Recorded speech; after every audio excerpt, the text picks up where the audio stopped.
लोकसभेसाठी शिवसेना 23 तर भाजपा 25 जागा लढवणार आहेत। मात्र यामधल्या काही जागांवरून शिवसेना आणि भाजप नेत्यांमध्येच वाद सुरू झालाय। सर्वात मोठा वाद जालन्याच्या जागेवरून भाजपचे रावसाहेब दानवे आणि शिवसेना आमदार अर्जुन खोतकर यांच्यात विकोपाला गेलाय।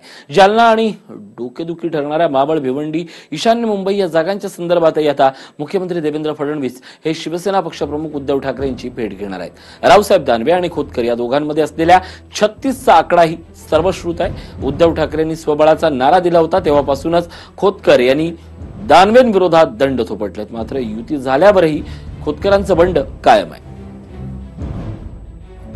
मोठे नेते उद्या बसतील आणि या विषयावरती विचार करतील। काही पर्याय आम्ही दिले किंवा मैत्री पूर्ण होऊन द्या किंवा ही जागा शिवसेनेला द्या अशाही बाबीवर चर्चा झाली आमची। मला बोलवलेलं आहे आणि उद्या संध्याकाळच्या वेळेला बैठक होईल। हा व्हिडिओ तुम्हाला आवडला असेल तर असे आणखी व्हिडिओ पाहण्यासाठी TV9चं YouTube चॅनल सबस्क्राइब करा, बेल बटन दाबा।